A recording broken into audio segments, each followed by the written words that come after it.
আখি যখন ভিডিওতে লাইভে বলছে যে আমি লিভিং এ থাকি, এই কথাটা আমার পরিবার, আমার ফ্যামিলি সবাই মিলে বলছে জামাইকে ভিডিওতে দেখা, এটা একটা কেমন কথা লাইভে বলছে, এটা নিয়ে চুপ করে থাকা ঠিক না।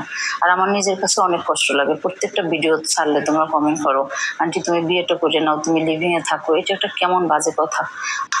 সত্যটা আমি বলতেও পারতেছি না।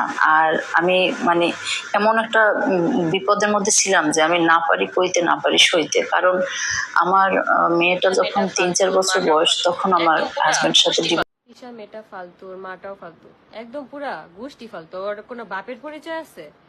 খালি আমি এতটুকু কমু যে যদি মানুষের জন্মের হয়ে থাকে আর বাপের পরিচয় দেখে, ঈশা বাপের পরিচয় নাই, আবার বাপ নিয়ে তো বড়াই। ওর কোন বাপ থাকে বিদেশ?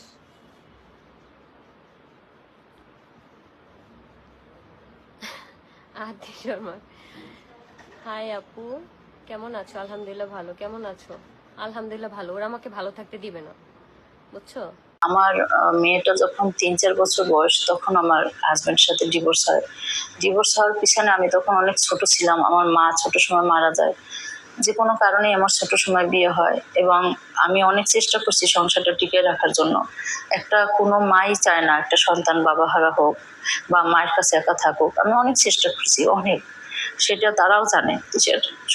তিশাদের বাড়ির সবাই আমার কথা এখনো প্রশংসা করে, সবাই বলে যে ওর মতো একটা মানুষ হয় না, ও আমাদের বাড়ি থাকলে সবাইকে হাসাই রাখে। তো আমি অনেক চেষ্টা করছি সংসারটা টিকিয়ে রাখার জন্য, যেন তিশা বাবার আদর মায়ের আদর পায়। দিতে পারি না ওরে বাবার আদর মায়ের আদর, আমি চেষ্টা করছি সবসময় দেওয়ার। আমি ওকে অনেক ভালোবাসা দেওয়ার চেষ্টা করছি, ও আমার জীবনের প্রথম সন্তান।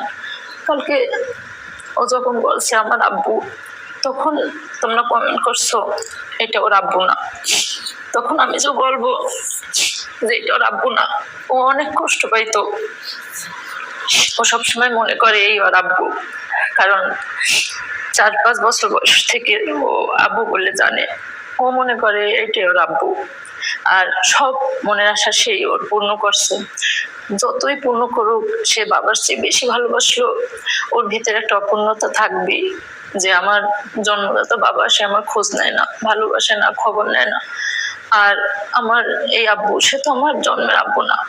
এই যে একটা কথা, বাস্তবটা সামনে আসবি যে এটা তো তোমার বাবা না। ও কালকে অনেক কান্না করছে, আজকে যদি আমার আব্বু হয়তো এই কথা কেউ বলতে পারতো না। আমি সারা রাত এই জন্যই কান্না করছি যে আমি যদি এখন একটা কমেন্টের উত্তর দিই ওর আব্বু না, ওইটা দেখলে অনেক কষ্ট পাবে। শুধু ওর জন্য তোমাদের এই কথাগুলো আমার শুনতে হয়েছে। তারপর আমি আমার সন্তানকে কষ্ট দিতে চাই নাই। তারপরে ও নিজেই বলছে, এর আগেও বলছিল আম্মু, আমি বলি তুমি তো সবসময় তাকে আব্বুর মতো দেখো, তুমি এটা বললে কষ্ট পাবা না? তারপরে ও নিজেই বলছে, ও বলার কারণে এখন আমি ওর কাছে ফোন দিছি, আম্মু তুমি কষ্ট পাইও না। ওর আব্বু ওর সাথে কথা বলছে যে মা আমি তোমার বাবা, আমি তোমার পাশে আছি, সারা জীবন থাকবো, তুমি কষ্ট পাইও না মা, আমি তোমাকে আমি স্বামী স্বামীর মতোই ভালোবাসি। ছবি দিয়ে কি মানুষের জীবনের সব দিশে তো ওর জন্মদাতা বাবার সাথে কোনো ছবি দেখাইতে পারবে না, বা আমার সাথে ওর ছোটবেলার কোনো ছবি নেই। স্বামীর সাথে ছোটবেলার, সানিমের সাথে ছোটবেলার ছবি আমাদের সাথে ছিল। এটা একজনে আমাদের মেমোরিটা নিয়ে নষ্ট করে ফেলাইছে। এটার জন্য আমি অনেক কষ্ট পাইছি, অনেক কান্নাও করছিলাম। কে নষ্ট করছে তার কথা আমি বলতে পারবো না। যখন তোমরা কালকে বলছো বারবার এটা তিশার বাবা না, তিশার বাবা না, আমি তোমাদের উত্তর দিতেই পারতাম এটা তো একটা ডিভোর্স হয়েছে, আমি তো এত বড় অন্যায় করি নাই যে এটা বললে আমার ফাঁসি হবে। এটা বলতে পারতাম, শুধু ওই কমেন্টটা তিশা দেখলে অনেক কষ্ট পাবে, এই জন্য আমি বলি নাই, এই জন্য আমি বলতে পারি না যে আমার আব্বু না দেখা।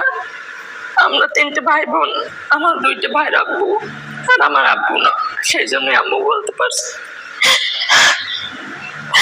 যে হাজার মানুষ বলুক আমার আম্মু কিভাবে বলবো, চিন্তা করতে থাক।